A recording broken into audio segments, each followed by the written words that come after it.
lalam-pirenena fafito mampitoena ny Antananarivo sy Toliara ho lasa dobo fiompiana trondro raha tsy misy fanamboarana aingana. Sandika ny mpiasan'ny DRIRAMA miova endrika ny tolona mitady vahaolana iombonana ny sandika sy ny fanjakana.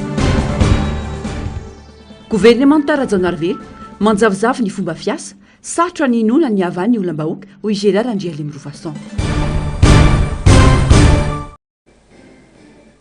Fatafaraka mandrato plasy tongovavy atao anatin'izao fotoana ny fampahalalam-baovao izao atahirina ny araba no manasanao naraka ny antsipirim-baovao hatramin'ny farany. Pejiny politika avy hatrany feno ny pirofony na tsy nara-dalàna ny filazana ny fahalan'ny candidat ben'ny tanàna Antananarivo amin'izao fotoana izao eto Antananarivo renivohitra ho ny mpisolo vava ny candidat Tojo Ravalomanana Androany. Niroso tamin'ny fampiakarana ny raharaha teo anivon'ny fitsarana tapon'izy ireo androany saingy nahemotra izany no ny fangatahany mpisolo vava ny candidat izay napetraka ho ben'ny tanàna amin'izao fotoana izao. Germaine Menjanary ny Artanjo. Tokony ho tamin'ny roa ora no nigadona teto anivon'ny fitsarana an-tampony ny mandatera sy ny mpisolo vava ny candidat Ravalomanana Tojo. Nisy ihany koa ireo tonga mba anotrona ity raharam-pitsarana momba ny fifidianana ho ben'ny tanàna teto Antananarivo renivohitra ity. Nanamafy ny mpisolo vava ny candidat Ravalomanana Tojo fa betsaka ary ny raha andrehetra nahita ny tsy fanarandalana ny tranga tamin'ny fifidianana iny raha tsy resaka afa-tsy ny itsivolana na ahafahana ny fidy ny fitononana ho candidat-mpanjakana ary ny fidinan'ny fitonana fohibe antsehatra nampandaniny candidat tamin'izany fotoana. Izany no anton'izao fampiakarana didim-pitsarana izao raha ny fanamafisana afa ny requête fa dingana afa no nirosona tamin'ny cassation androany raha ny fanazavana hatrany. Ny antony fantatrareo fa misy alabato be mahatsirafana tamin'ireny nisy hatrany amin'ny 35 000 ny électeur vaovao natsofoka ny lalàna miteny fa 700 ihany ny isan'ny électeur any anaty bureau de vote nefa mipeta be nefa ny ohatran'izany. Le candidat milaza fa candidat-mpanjakana tsy ara-dalàna daholo beta be ny filoham-pirenena olo-mpanjakana tamin'izany manao ny ataony mizara anina dia mampifidy olona le candidat moa efa niteny fatate izany rehetra izany mandika lalàna dia izay ny antony anaovana cassation zany dia ny fitsarana tapony zany no misy indray no mijery zany hoe ahoana tokoa zany zavatra zany fa irahana ny rahany vahoaka hita maso zany. Izay zavatra eny entina eto anoloan'ny fitsarana tapony izay ngamba ny fanamarena dia ho hitantsika ny fiona. Ny emotra amin'ny alarobia ho avy izao ny fitsarana mahakasika ny fitolina napetraka ny candidat Tojo Ravalomanana eny amin'ny fitsarana an-tampony ity noho ny fangatahany mpisolo vava any candidat ary lalaramanantsofa ny morana izany raharam-pitsarana izany andrasana arak'izany ny toyny. Makasika ny raharam-pirenena kosa indray mila ovaina ny fomba fanaovana politika eto Madagasikara atsaro ny politika fitsetsefana ny harem-pirenena sy ny fitediavan-tsesy hoy ny afatry ny fivondronana be ny évêque makasika ny raharam-pirenena ankehitriny taoriny ny fivirinana izay antanterahin'izy ireo lesoka teo amin'ny fampandrosoana ny Madagasikara hatramin'izay ny tsy fahaizana mifampiaino sy mifampatoky ka misarika ny sainy rehetra mba samy tonga saina amin'izany évêque ary miantso ny fanajana ny roa taona voalaza sy napetraka ho an'ny fitondrana tetezambita eto amin'ny firenena fanampanazavana. Feno ny kapoka ny trotra ny vahoaka manoloana ireo tsy fitezana maro teto amin'ny firenena ka nitarika tamin'ny etsy-bahoaka sy natafajoro izao fitondrana fanarenana ny Repoblika ny Madagasikara izao ho ny fivondrona be ny évêque. Midika ireny rehetra ireny fa miandrandra fiovana marina eto amin'ny tany sy ny fanjakana ny vahoaka marary sy mangirifiry. Fanovana amin'ny fanaovana politika mpiara-monina miaro ny tombotsoa maritra ho an'ny be sy ny maro fa tsy politika mivoana ka lasa politika ny mpanao afera sy ny titena izay tsy mikatsaka fa tsy ny tombotsoa ny mpitondra sy ny mpiray-petsapetsa aminy. Miaingy amin'ny fanovana toetsaina tsy ho titena zany. Anisan'izany ny famokisana fotsiny ny namana tamin'ny volam-bahoaka ka izarana fotsiny toerana eny fa na dia tsy olona havanana amin'izany aza. Fialana amin'ny kolokoloka hitodiana amin'ny tombotsoa iombonana. Mitranga sady anefa ny ayay fandrao mivoana amin'ireo zavatra notakin'ny tanora sy ny vahoaka ny fisotro ny zavamisy ankehitriny eto amin'ny firenena ho ny fanamarian'izy ireo. Ahina hiverina ireo olona efa teo sy ny fomba teo aloha nandetika ny fialam-pirenena indrindra eo amin'ny sehatra politika sy ny toe-karena. Mampanahy ihany koa ny fisian'ireo olona voakarama mba nakorontana ny fiainam-bahoaka sy hamandrika ny fanovana indraindray ny maro ka tokony samy hamelo ny rehetra. mampatsiaro ny mpitondra izy ireo anao vaindohandraray ireo fanovana no takiany vahoaka ka ho fongorina ireo fomba ratsy nentina nambotry ny firenena ka nahatonga izao fahantrana lalina izao anao lara-mpameana ny tena marary ny vahoaka fa tsy nitombotsoa ny olombitsy tsy maintsy ekena hoy ny fivondrona be ny eveka fa mila fotoana ny afantanteran'izay notakiana sy izay nampanantenaina mila manapa-kevitra hiala amin'ny fomba ratsy mahazatra teo aloha lalana ho any fampihavanana sy ny fiombonana ary ny famarinana sy ny famindram-po no tsy maintsy katsaina ary tsy midika valy faty velively ny fampiarana ny rariny sy ny hitsy ho ny fanamafisana kion-dalana vaovao no atreny firenena ankehitriny manamafy ny eveka fa viana mpampandrosoana mazava sy maharitra ary azo ampiarina vetrany no ilain'ny Madagasikara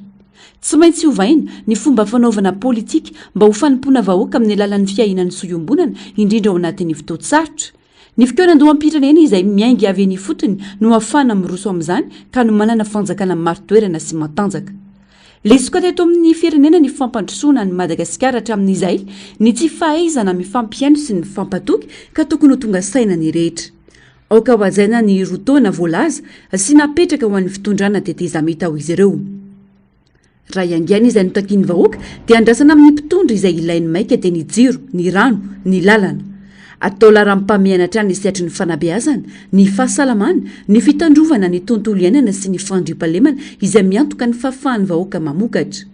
tokony anome ohatra amin'izany ny mpitondra fanjakana ampandevitra ny rendrarendra tsy ilaina sy ireo tombotsoa ny lomanisan'ny mpitondra hatramin'izay tsy ho mpitrandraka na mpanao azy ho tantely afadrakotra tokony ho fongorina ireo tambazotra mihevitra ny Madagasikara ho fananany manokana ny vahoaka tsy ambakaina ny maharitra tsy maintsy mahita ny farany mila manaova toe-tsaina sy mibebaka ary manadio ny fokoa ny vahoaka tsy mety ny miandry sy miandrandra fotsiny izay ataon'ny mpitondra sy ny tompona andraikitra satria misy ny miankina amintsika sy azontsika atao samy isika mamantatra sy manatanteraka izay tandrefy azy ho fiarovana ny soiombonana tsy maintsy hifarombona ny rehetra ny famongorana ny kolikoly izay manjary fomba fiainana manohitra ny feon'ny fieritreretana ka mamono azy mila masamijoro manohitra izany ny rehetra farany ny antefatany amin'ny tanora ny afatry ny eveka miandrandratrany ny tanora i Madagasikara amin'ny fanovana mampangetahita azy mafy ny tanora no avy ny firenena ka aza miana-dratsy maiza manavaka ny tena izy sy ny mena miraviravy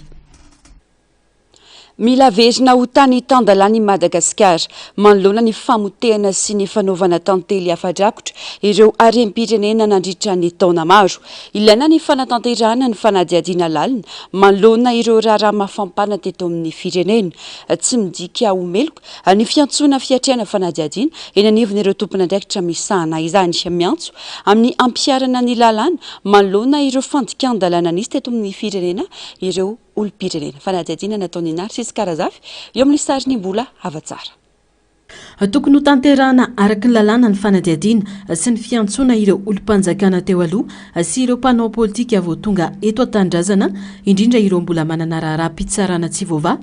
tsy azo dia tsy hita ny eloka sy ny fanotikodinam-bola mpanjakana izay nitarika krizy lalina teto amin'ny firenena hoy ny fanazavana nomeny ny filoha-lefitry ny antenimera amin'ny pirenena raha tsy misy zavatra ahina tsy tokony atahotra ny fiantsoana sy ny fanadiadiana atao aminy hoy ny fanamafisana tsy hitovy amin'ny fitondrana teo aloha ny fitantanana ankehitriny ka andeha anagadra olona tsy ara-drariny ho hiatra ny feritra rahalambo zafimbololona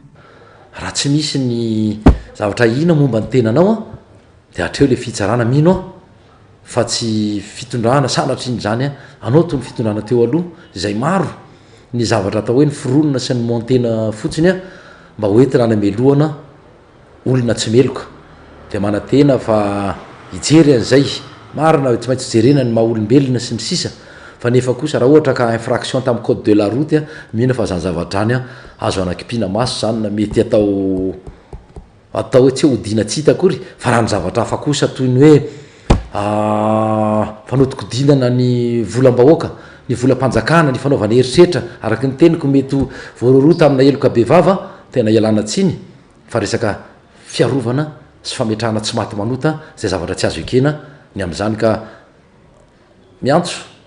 atsika rehetra ho tony ao anatin'izany fanadiadiana zany a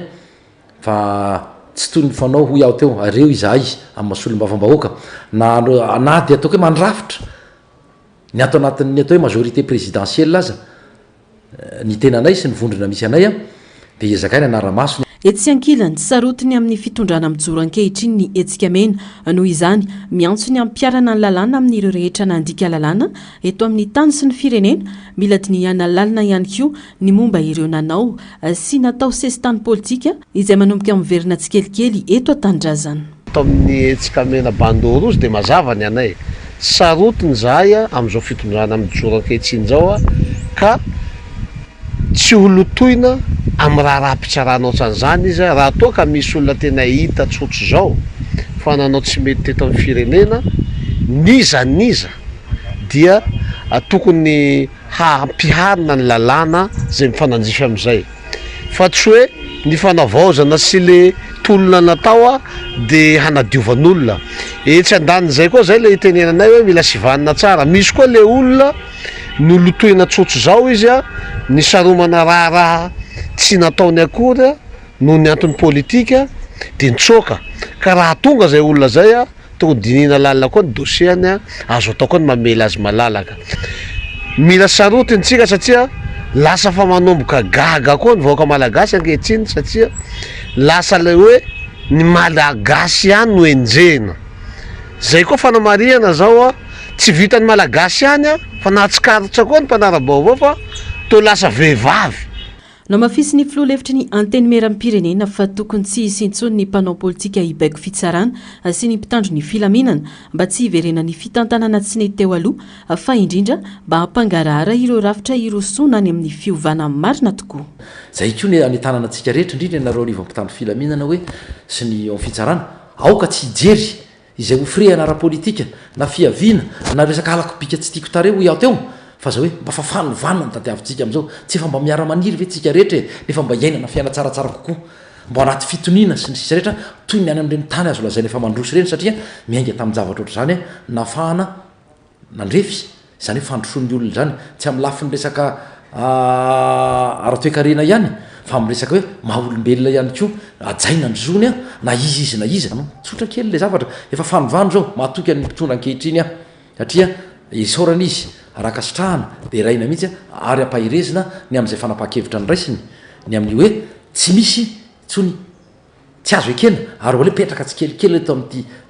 tany sy firenena malagasy ity ty madagasikara ity zay hoe tany tandalàna izay. Nambarany etsika mena kosa fa tsy fotoana itokonan'izao satria firenena latsaka tanaty aiziny Madagasikara no niraisiny ireo mpitondra ankehitriny. Ho anareo amin'ny sendikany jirama entanina foana aza manao mafampana efa misy 5 mégawatt efa mandeha io mbola misy be dia be no tonga ho antsika rehetrarehetra na nareo amin'ny fahasalamana tsy fotoanany zao mbola tsy fotoanany zao hitokonatsika aoka efa mpitsindotsika samy vahoaka satria fanjakana fitondrana firenena nilatsaka tao anatin'ny aizina zao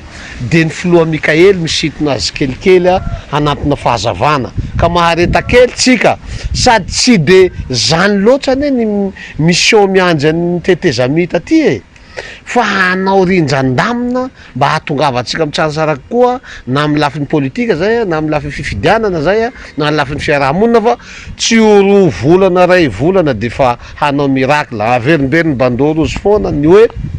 io tsy hoe misy baton magique dia hoe pena ohatran'izao dia ravana dia lestage pena ohatran'izao dia milamina ny raha ao amin'ny fahasalamana pena ohatran'izao dia milamina ny ao amin'ny fampianarana tsy zany. Fantatra fa mbola maro ireo raharaha anaovana fanadihadiana eny anivon'ny Birao Mahaleotena miady amin'ny kolikoly sy ny tendrom-pitsarana miady amin'ny kolikoly amin'izao fotoan'izao. Androany niakatra teny amin'ny paky ny raharaha mahakasika ny Madagascar Airlines izay navoasaringotra ny Rinara Kotomanga atao ny raharaha SMGD sy CNAPS.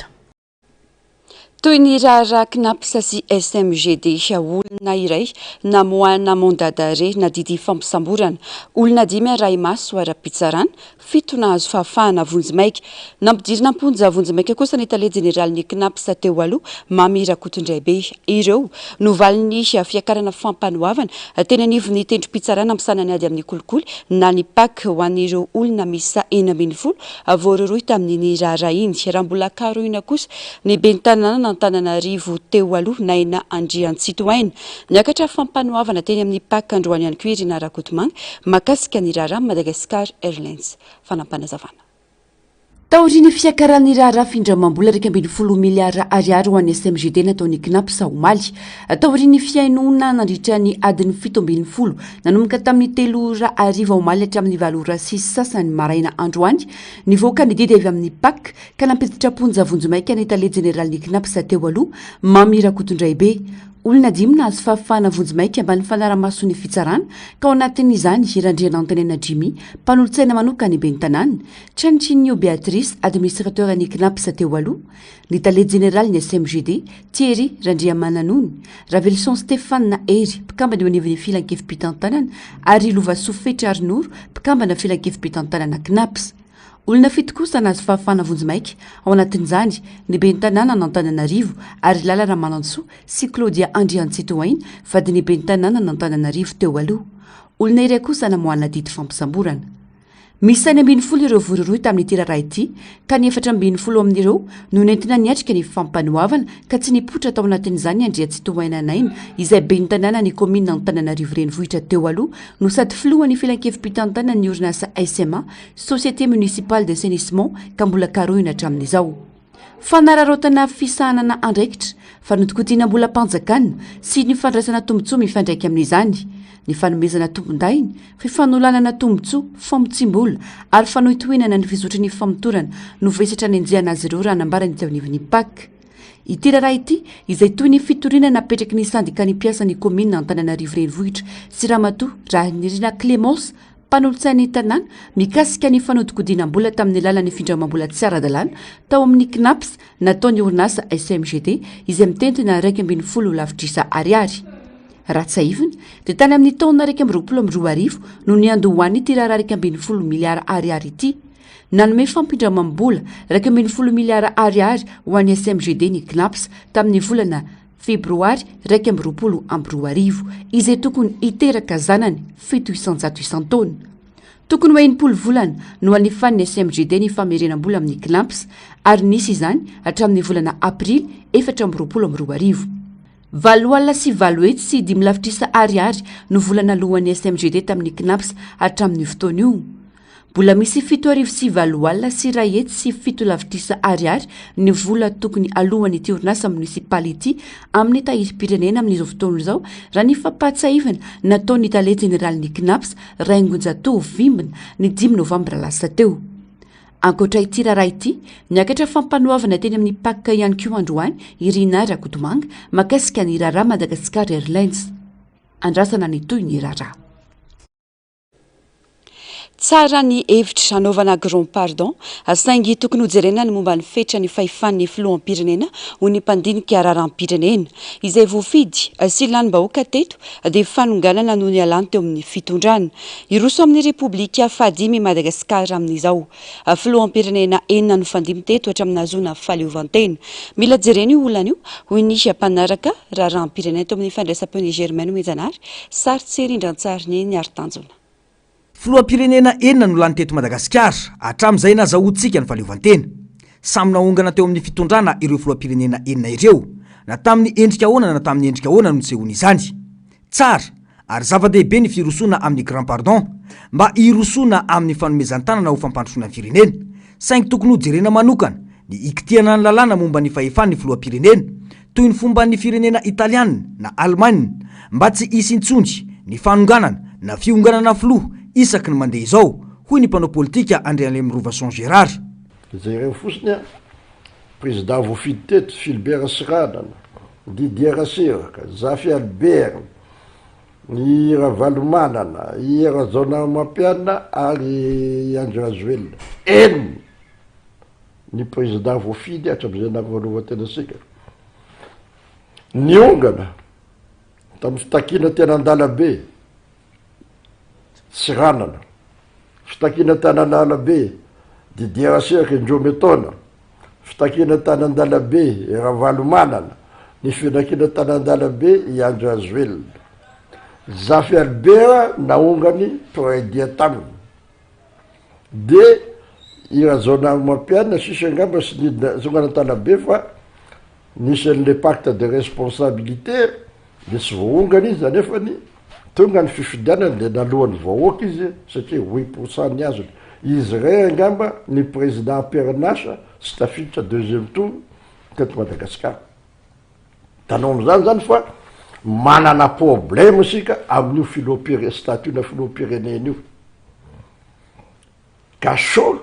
tsy mety amitsika misy ny filoham-pirenena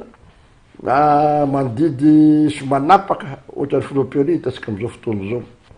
Ka mba sy isin'izay sony sao de tokotry ho allégera am'izay ny pouvoir ny filoham-pirenena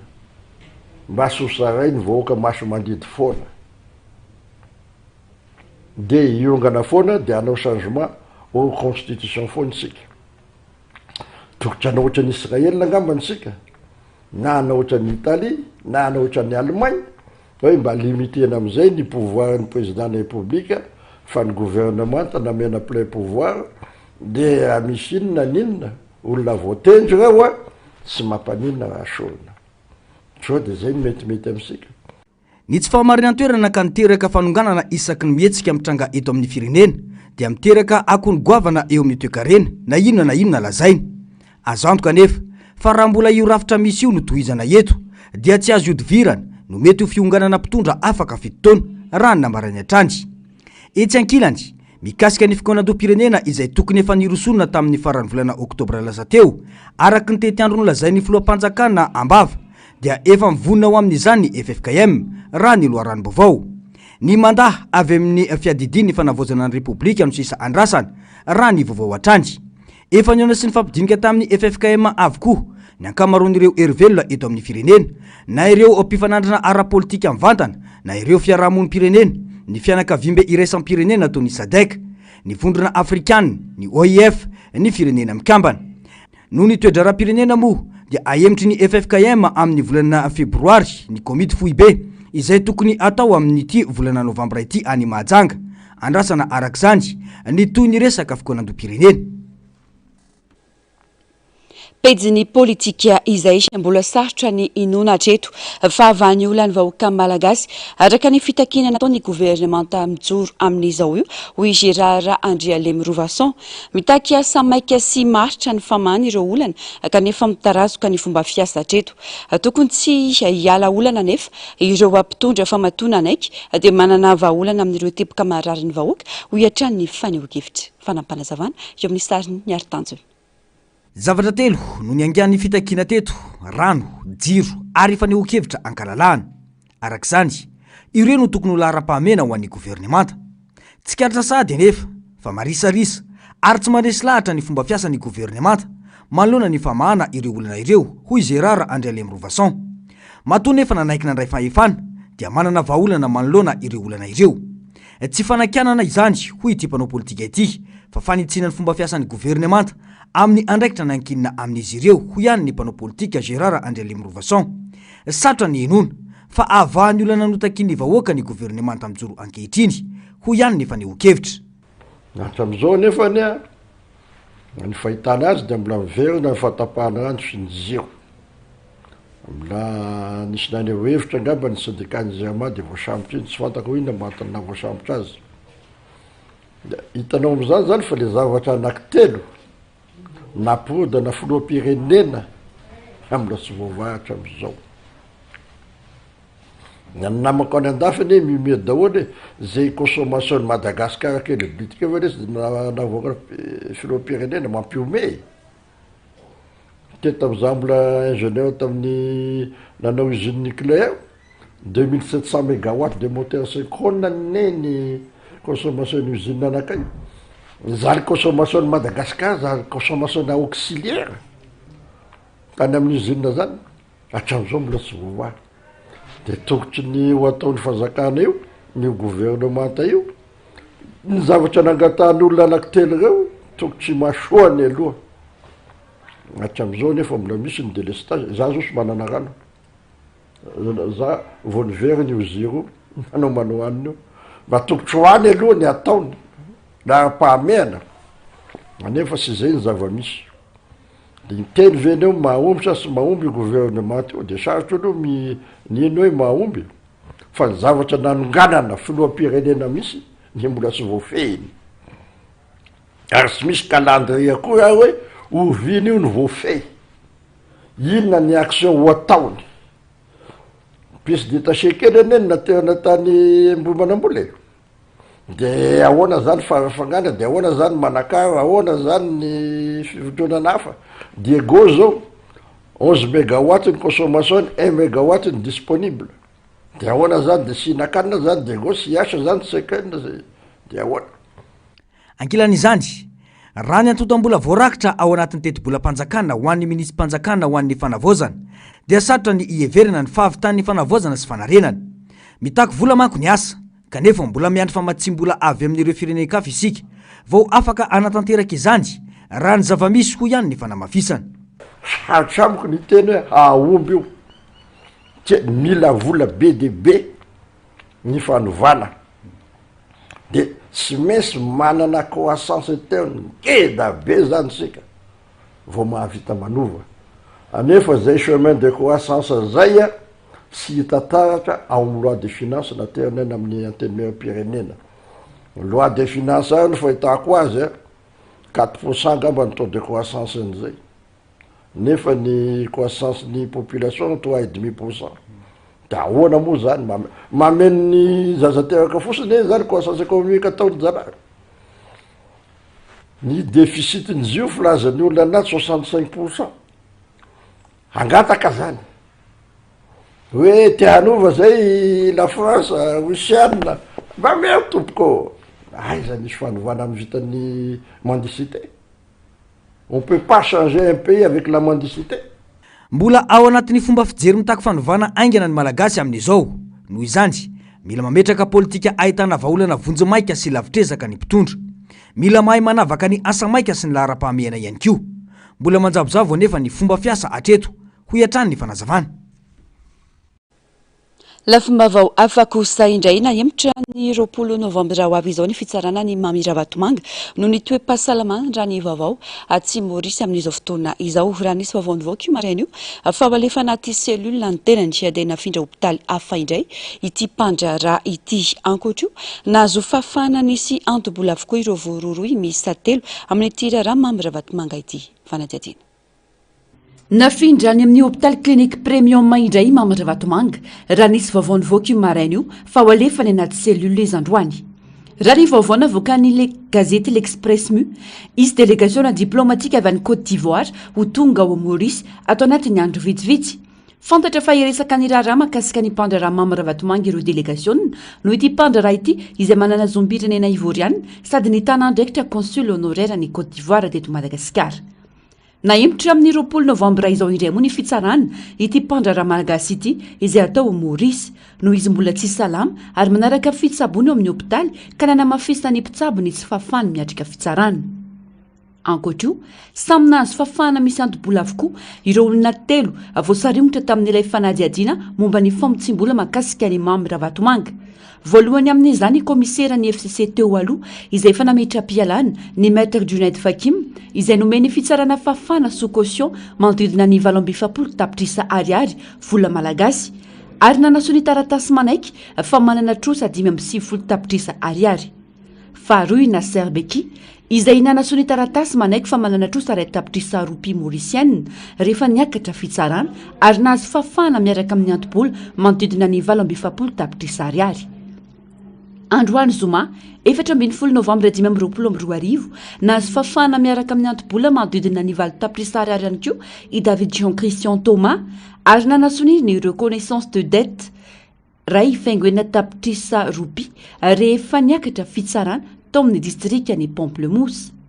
raha tsaivina raha famotsim-bola goavana no anenjany Maurice ny Mamira Vatomanga hatramin'ny tongavany tao an-toerana indro niatrika fanadiadiana ny tenany ary tokony niakatra fitsarana saingy niemitra trany no ny voalaza fa ny toe-pahasalamany izy izay efa intelo ny findro-hopitaly andrasana ny toiny fa nisy tsy fifankazahoana tao amin'ny fanjakana sy ny afatra ten'ireo mpitarika ny sandikany mpiasa ny Driramany SMG nampitaina ka izay no antony samborana azy ireo nitondra ny teny fialantsiny ho an'ny vahoaka malagasy sy ho an'ny fanjakana foibe ny mpitarika ny SMG Anmora Ratovimanarivo Androany telo izy ireo hanono tanana natao fanadiadiana ka ny roa tamin'ireo no mpiasan'ny Jirama ary samy efa navototra ny maraina teo. Mbola mitoa kosa ny fanadiadiana ataon'ny mpitandro ny filaminana makasika ity raharaha ity Narcisse Karazafy mbola avatsara. Nialatsiny tamin'ny fitondrana sy amin'ny vahoaka malagasy ny mpitarika ny syndicat ny mpiasan'ny Jirama na SMJ tsy nanana eritreritra hanao fiantsina na fandrangitana ny vahoaka ny SMJ ary tsy tanjona velively ny anakorotana ny filaminam-bahoaka hoy Anmora Ratovimanarivo tanjona ny hitondra fanovana ao anatin'ny orinasa sy anao tsindry ahafahana mitaky fanesorana ny tale jeneralin'ny Jirama raha ny fanazavany atao aorian'ny namitsotra ny mpitandro ny filaminana azy ny maraina teo. Tao anatin'izany moa no nisy ilay fitenenana ka niteraka savovoro teo anatrehan'ny vahoaka malagasy ary natonga ny fanjakana zany nanapa-kevitra hoe mila atao ilay fanadiadiana hoe sao dia misy ny incitation na misy ny fandranitana zany amin'ny vahoaka hiady amin'ny fitondram-panjakana. Dia raha ny hevitray ao anatin'ny fitakiana zany dia tsy nanana eritreritra na vina mihitsy zay anasazy akory ny vahoaka malagasy na ny mpanjifa sanatria ary zay ny hitondrana iteny fialatsiny na fifonana amin'ny vahoaka malagasy fa tsy tena zay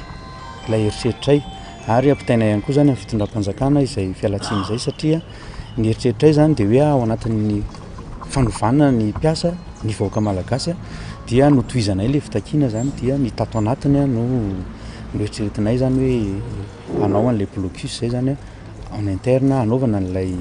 pression zany amin'ilay hoe hanesorana ny tale général sy ilay statut zany. Vonina ifampidinika amin'ny fanjakana sy hitady vahaolana maharitra ho tombotsoan'ny orinasa sy ny mpanjifa ary ny mpiasa ny SMJ mbola mitohy ny fanadiadiana mikasika ity raharaha ny hiteraka korotana ateo amin'ny mpiasan'ny Jirama ity. Zava-dehibe ho an'ny mpitarika ny syndicat hoy izy ireo ny fitondrana fialantsiny amin'ny vahoaka sy amin'ny fitondram-panjakana satria hita fa tsy ampy ny fanazavana sy ny fifanakalozana ka nahatonga fifadiso-kevitra. Mbola miandritsika ary akintsika amin'ny fahendren'ny fitsarana zany ny raharaha fa everinay hoe zava-dehibe izay fiverenana mialatsiny sy mifona amin'ny vahoaka izay fa indrindraindrindra ny fitondram-panjakana zany raha tsy nitovy ny hevitra tao anatin'ilay zavatra nambaranay. Ny tolona aloha zany hitoy ny tolona fa amin'ny endriny vaovao izay hitanareo ihany mbola iverina iresaka amin'ny mpiara-miasa izahay dia hitantsika eo nytoyany hoe ahoana ny fandaminana miaraka amin'ny ministera zany sy ny direction générale ao anatin'izao famahana olana mbola anatin'ny famahana olana isika zany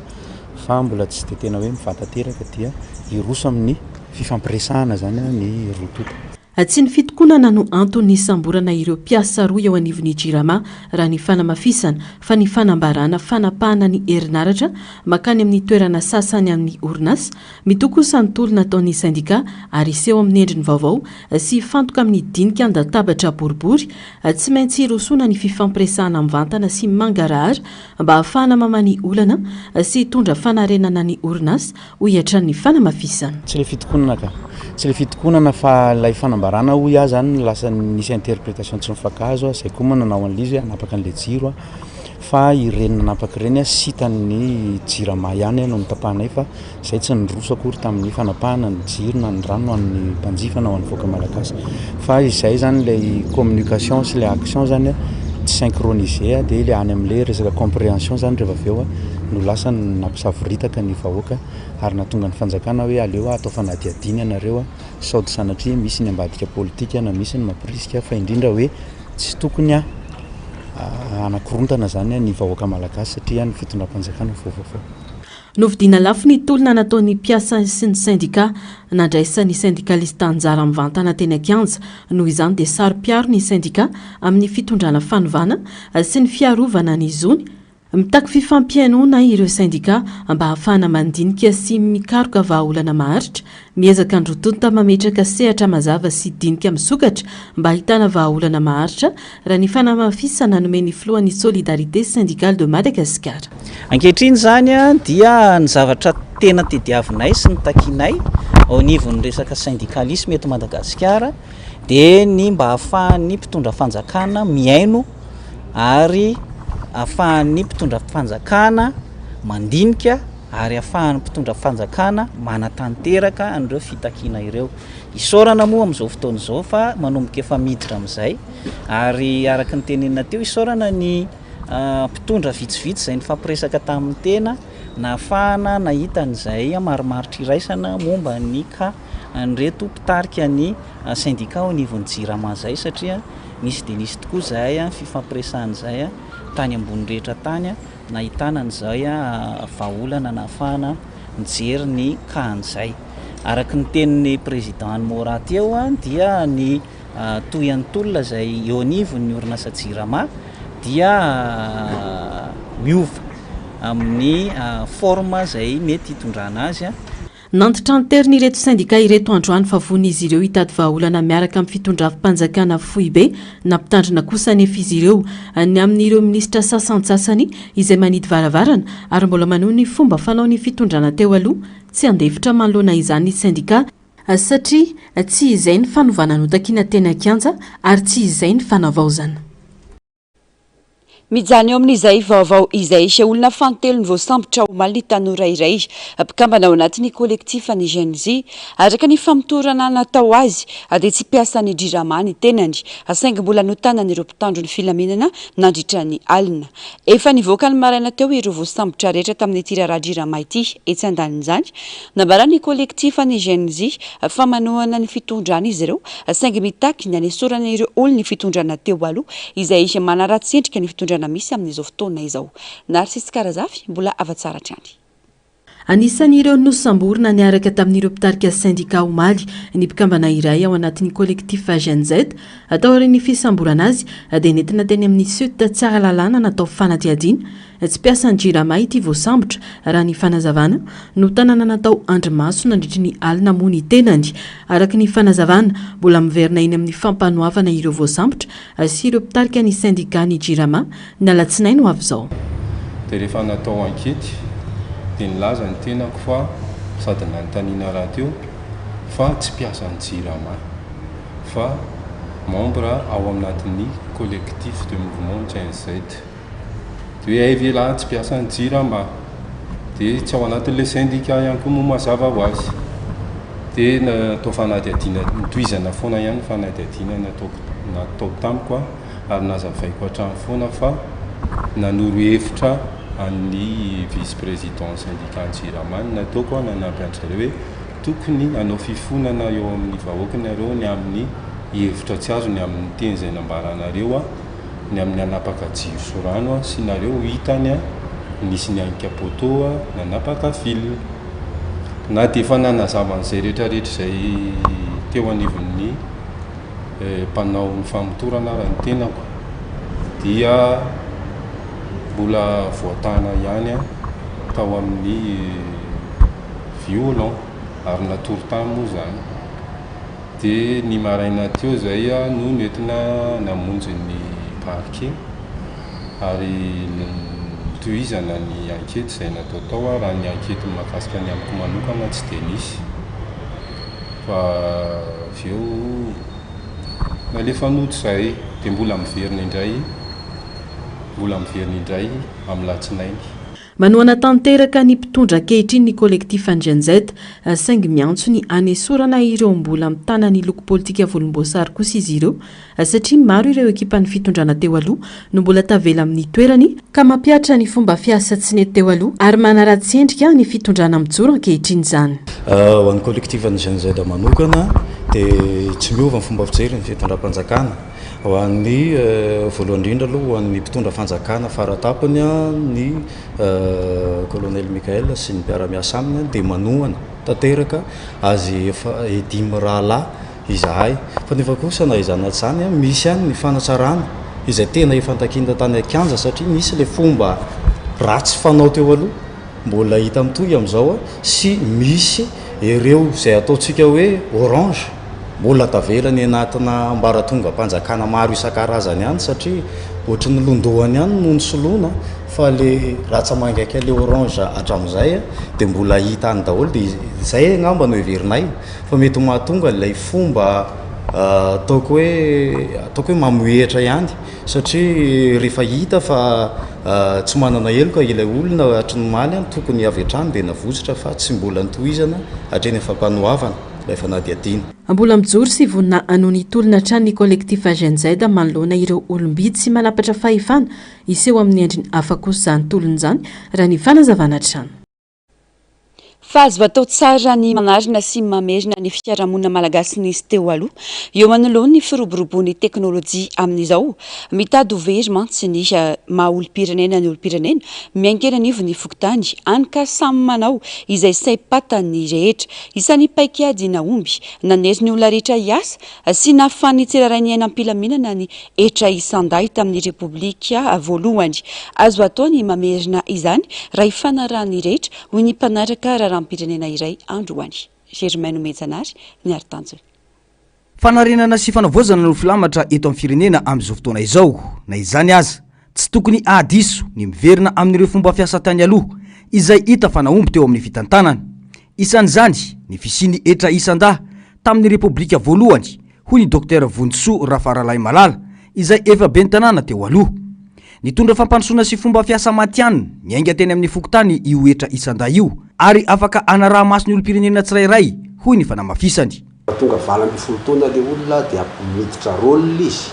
ka soratany ao daholo ny fananany na inona dia hita ny fanjakanao ny habe ny fananany dia zay natao hoe itia ny sarany zay ananao zay atao hoe etra zay etra zay no aloha isa-taona ary ny déclaration dia le olona ihany manao azy fa tsy ny fanjakana no mametraka hoe mena dasy na be ty natao an'izany ka dia zay zany zavatra tokony isy manao rôle isika malagasy miverina manao rôle mba ahafantarana ny tsirairay ahafantarana ny fananan'ny olona tsirairay ahafantarana ny toerana misy azy ahafantarana ny asa ataony sy ny vola miditra aminy amin'izay dia tsy misy tsony le manan-karena tapaka tsy fantatra hoe taiza nazavony volana taiza fa avy dia hividy tomobile fotsiny zao izy tsy mety na amina tapitapoka izy dia manana omby manao déclaration nefa izy tsy nanana omby mihitsy telo taona nanaovany déclaration fa vetivety eo izy dia manana omby vetivety eo izy dia mavidy tomobile vetivety eo izy dia misy zavatra manao trano zany zavatra zany dia fanaraha maso ny fihetsiky ny tsirairay mihitsy rehetra fa zavatra misy amitsy amin'izao fotoana zao manko dia tsy fantatra tsony hoe inona nampanakarena tapaka ny teolona ty inona zavatra nataony teolona ty fa rehefa mipetraka netra manao déclaration de patrimoine daholo ny vahoaka dia voafehy tsara ny fiainany fantatra tsara le olona. Tsy mijanona ho fahafantarana ny isan'ny mponina isaky ny fokotany sy ny mombamomba ny olom-pirenena ihany ny etra isan-da fa fanefenany malagasy ifanampy ho iatrany ity ben'ny tanàna teo aloha ity mifanohana mantsy ny sahirana sy ny manana raha ny fanamafisana io volan-ketra isan-da io ihany koa no isan'ny nanana ny faritra vola tamin'ny repoblika voalohany. Rehefa hiditra ny mpianatra dia tsy misy tsony zany hoe tia nando 1,500,000 na 300,000 ariary na ity nando 15,000 ariary fa miaraka velominy amin'ny compte daholo ny vahoaka rehetrarehetra mikesy io zany miatoka ny fiainany vahoaka zay misy firaisan-kina tahaka izay zany eo amin'ny zavatra rehefa misy koa ny rôle dia misy rehefa tena vonona ny androso ny malagasy rehefa tena mahazo hery ny malagasy dia azo ampiny io rôle io volaloha io zay atao amboniny lay etra voatendry alohan'le olona dia zay etra amboniny zay no fitiavan'ny malagasy iarahandroso ary ampandroso ainana ny firenena dia isy zavatra eny eo amboniny dia zay zavatra apetraka eo amboniny etra zay tena tokony alohanao zay no atao hoe fity tsy mba etra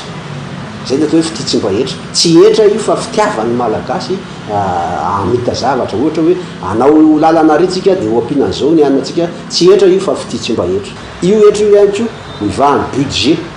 provincial zay nampisy ny budget provincial tamin'ny androny Tsiranana Philibert dia io etra isan-da io dia nijanona tany amin'ny province tsy niakatra taty mihitsy. Foana ny certificat de résidence fa ny lisitra ny etra no ahafahana manara-maso ny olona isaky ny fokotany tsy isy ihany koa ny fantaniam-bola be miompampana amin'ny lisy mpifidianana io fa lisitry ny etra io dia azahoana manatanteraka fifidianana ho iatrany ny fanazavana lehilahy a no misoratra amin'ny etra fa rehefa jerevana kosa ny rôle dia misoratra ao le vatony hoe manambady ty izy fa feno 20 taona ny oatra ary ny zanany raha vao feno 20 taona ny oatra dia tsy misoratra ao amin'ny rôle ny ray nitsony fa manao rôle vaovao fa ny zanany mbola latsaky 20 taona no ao anaty rôle ny ray jerevana zany ny rôle n'le rainy dia manambady izy manana zanaka 20 sy 30 taona fa raha 20 taona ny zanany dia tsy maintsy déclarena any amin'ny contribution directe zay ka tsisy votsitra mihitsy zany raha ohatra kosa le vehivavy ka tsy manambady dia mangataka certificat de célibat izy hoe za dia tsy manambady fa isoratra rôle dia ataonao fananana ataonao zanana zay dia tonga fifidianana dia izy voasoratra sosikevitra ireo ho ihany ny fanazavana mitondra vokatra maro ny etra isan-da toy ny fampianana ny alatra sy ny osoka ny fangoronan-karena tsy ara-dalàna ny fanararaotam-pahefana nataon'ireo nampindramina fahefana eny ifotony azo atao tsara ny mampifanaraka izany amin'ny fivoarany teknôlôjia ho iatrany ny fanamafisana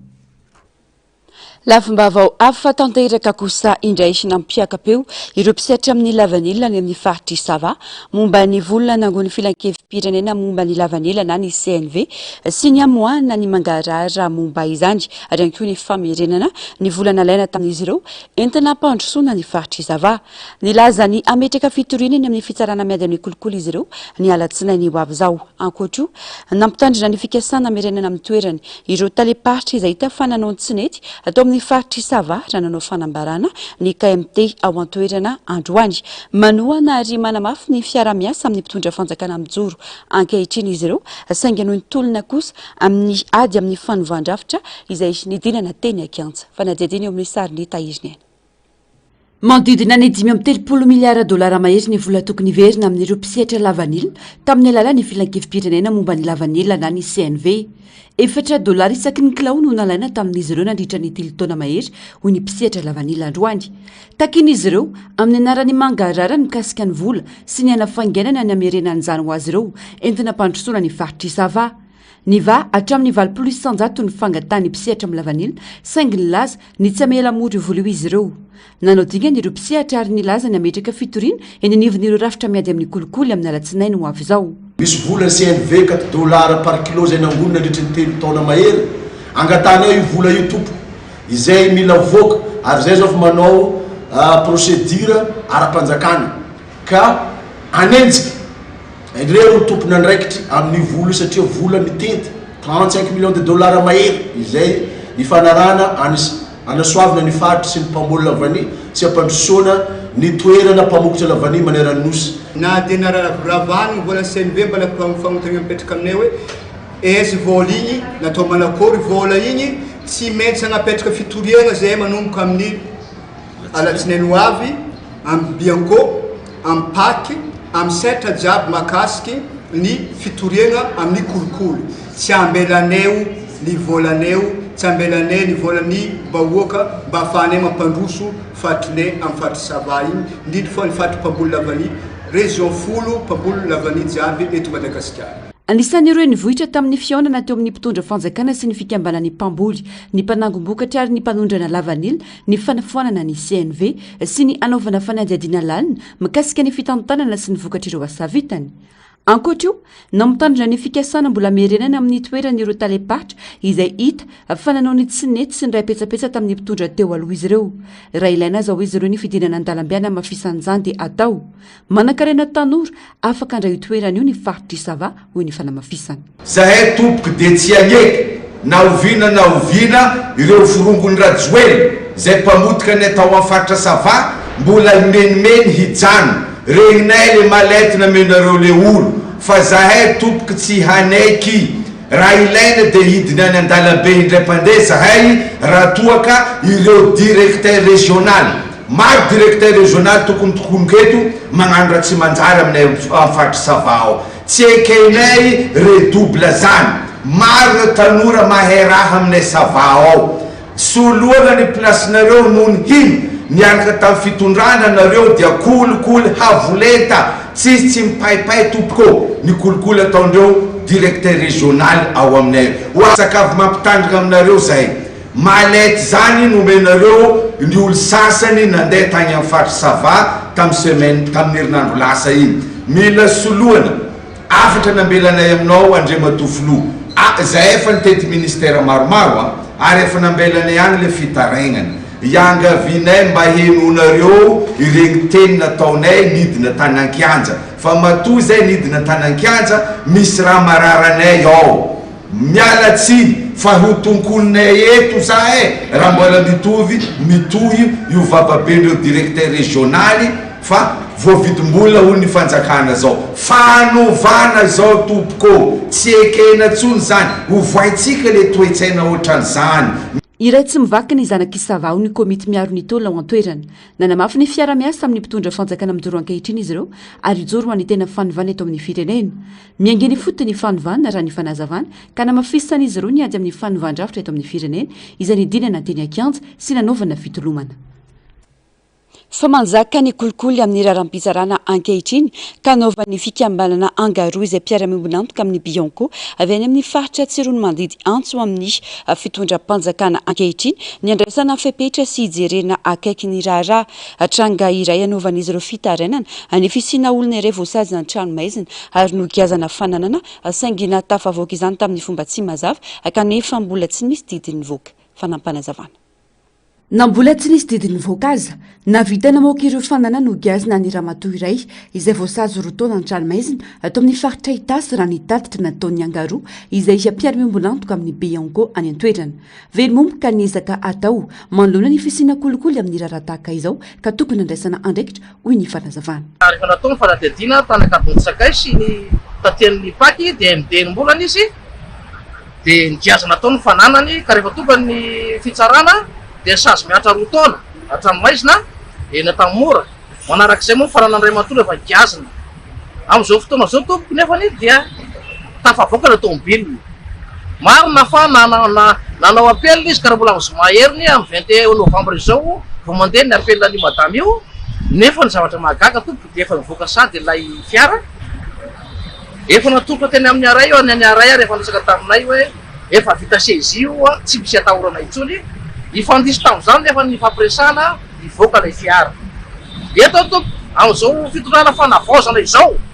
dia miantso ny fitondrana indrindra ny ministeran'ny fitsarana raha matoa fandiso herinay mba hijery akaiky fa mbola lavatanana ihany le madama ary misy olona miretsikopakomba mitao nampiditra taratasy osika namoana tomobilina io dia izay mba fitarainanay avy aty amin'ny angaroa satria verimaina zany herim-pony Bianco sy izay avy atena sososio angaroa raha izao zavatra zao zavatra misy andro fanavaozana ray tompoko zao efa hiteny didy miatra rotona tranomaizina giazana fananana nefa mbola tafavoaka ihany fotoana ny fanovana zao hoy ny fanamafisana ka andraindrain'izy ireo ny sy ny fandraisana andraikitra manoloana ny tranga toy izao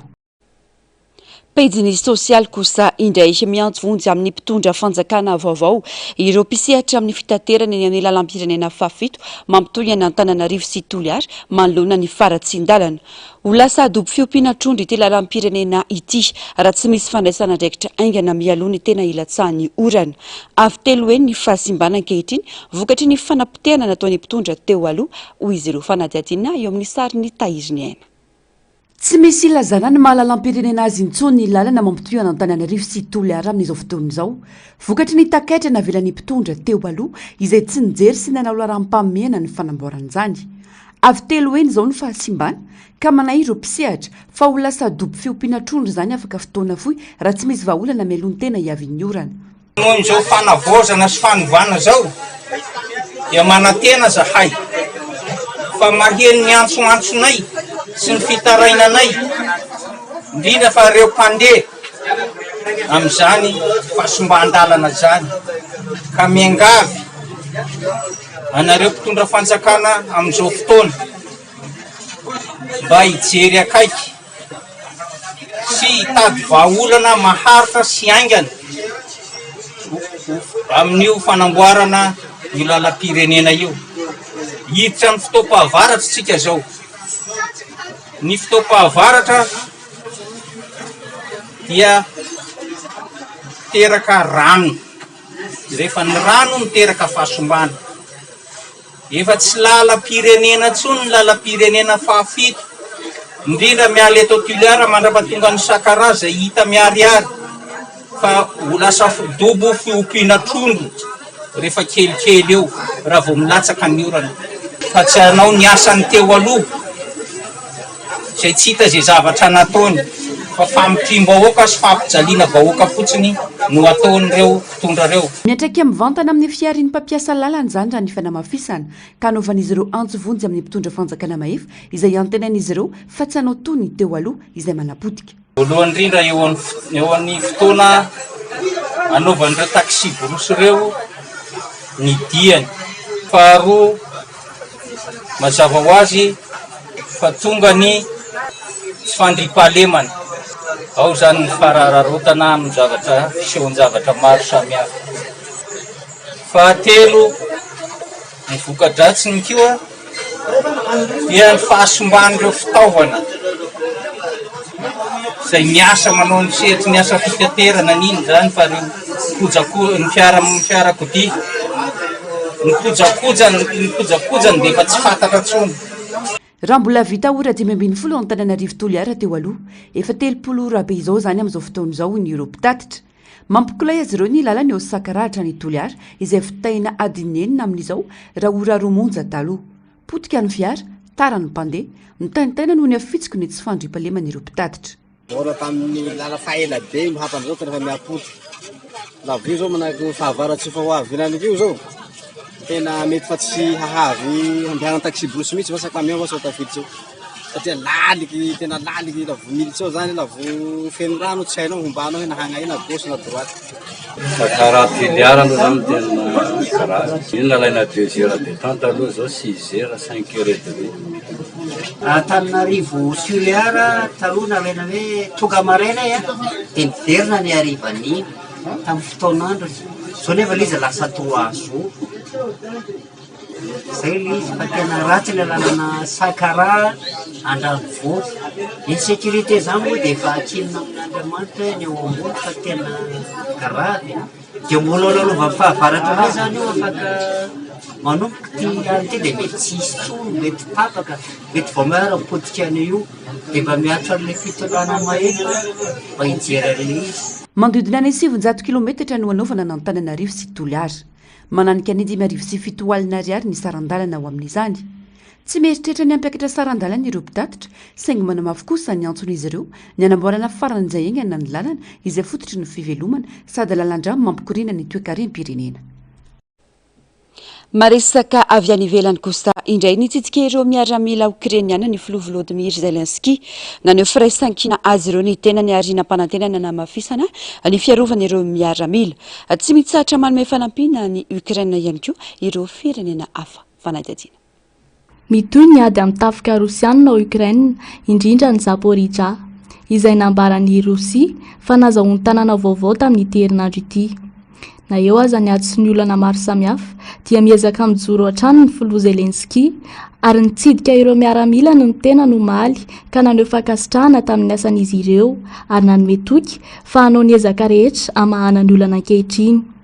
Etsy ankilany nanamafy hatrany ny fanohanana ara-bola sy ara-pitaovana ny Ukraine, États-Unis sy ny tandrefana. Vola mahery 400 tapitrisa euro no atokana iarovana ny Ukraine. Tombanana Europolo hatramin'ny 50 miaramila Rosianina maty anady isan'andro hoy ny manam-pahefana Ukrainianina. Andaniny nilaza ny Kremlin fa tsy maintsy hifampiraraha i Ukraine na ho ela na ho haingana. Ny ao Kiev kosa etsy ankilany nanambara fa tsy azo ekena fifampirarahana fa toa midika ho faresen'ny Ukraine izany. Folo taona lasa izay nisy fanafiana fampiororana matsiravina tao Frantsa na tsy ary fotoana nangidy ny filoha Frantsay Emmanuel Macron sy ny vahoaka Frantsay ho mariky ny firaisankina. Fanadihadiana. Alahelo sy fahatsiarovana no nanehon'ny mponina sy mpitondra fanjakana Frantsay ny fanamariana ny 10 taona ny fanafiana matsiravina nitranga tao Paris ny 13 Novambra 2024 ka nahafaty olona 2 amby 30 amby 100. omaly alakamisy 13 novambra 2024 anarivo nireo olona tonga teo en place de la république nitondra voninkazo sy labsi naneho fanajana ho andreo namonyainy nitsidika ireo toerana niaran'ny fanafiana ny filoham-pirenena frantsay Emmanuel Macron mivady ny ben'ny tanàna ny Paris Anne Hidalgo ireo mpitondra fanjakana teo aloha ary ny fianakavian'ny niaram-boina nisongadina tamin'io ihany koa ny fitokanana sy ny fandokavana ny jardin de la mémoire du 13 novembre zaridaina fahatsiarovana mifanila amin'ny lapan'ny tanànan'ny Paris nampirehetana jiro miloko manga fotsy mena lokon'ny sainam-pirenena frantsay ny Tour Eiffel ary nanakoako manerana ny Paris ny feon-dakolosy ho mariky ny firaisan-kina sy ny tsy fanadinoina. Toerana fialan-tsasatra ho an'ireo mpianika tendrombohitra ao amin'ny valan-javaboary eo izay mita any États-Unis tetezana vita amin'ny bamboa izay mirefy 10 metatra mahery ny halavany ao amin'ny nosy kely Kopen na ny Cambodge. Ilay vato lehibe misy ao amin'ny valan-javaboary ny Egraki ao Siberia ireo no tranga hafakely varatsika tanaty ity fanadihadiana manaraka ity. Toerana fialana sasatra ho an'ireo mpianika tendrombohitra ao amin'ny valan-javaboary Yosemite any États-Unis no ahitana ity toeram-pialan-tsasatra amin'ny sisiny antsana ity izay toerana anisan'ny tena mahaliana ireo mpianika tendrombohitra. Thank God Ledge no anarana nomena azy.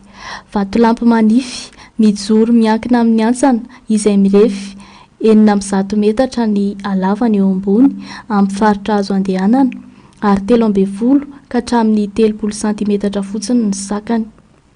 Mirefy 700 metatra ny ahavony raha hatrany ambany. Ity toerana ity dia toerana nataon'ireo mpianika tendrombohitra fialan-tsasatra ao aorianan'ny ora maro ny akarany teny amin'ny tendrombohitra ka avy amin'izany no namoronana ilay anarana hoe Thank God Ledge. Tetezana vita amin'ny bamboa izay mirefy 10 metatra mahery ny halavany ao amin'ny nosy kely Kopen any Cambodge no ahitana ity tetezana ity. Fototrasy sy nentim-paharazana ny ainan'ireo mponina atao amin'ilay nosy kely hatramin'izay ity tetezana ity ka mbola velona iainan'izy ireo mandraka ankehitriny. Ity tetezana ity dia mamakivaky ny renirano Mekong ka mirefy 10 metatra ny halavany. Rehefa manakaiky ny vanim-potoanan'ny orana dia rava ilay tetezana satria mafy loatra ny fikorianan'ny rano amin'ilay renirano Mekong ka tsy afaka manohitra izany ireo bamboa ireo. Noho izany dia avaozina isan-taona alohan'ny vanim-potoanan'ny orana ity tetezana ity ka mandritra ny vanim-potoana maina dia miara-mientana ireo mponina ao Kapong Cham anangana indray ilay tetezana. Marihana fa tsy ho an'ny mpandeha tongotra irery ity tetezana ity fa natao ho an'ny moto sy ny bisikileta ary ny fiara na dia camion aza dia zakany tsy misy olana. Ao amin'ny valan-javaboary Erkaki any Siberia no ahitana ity vato lehibe mistera ity izay efa 10 taona no nipetrahany tamin'ny sisin'ilay tampony tendrombohitra fa mbola tsy nilatsaka na nihetsika mihitsy mandraka ankehitriny. Ity vato lehibe ity dia milanja eo amin'ny 900 taona mahery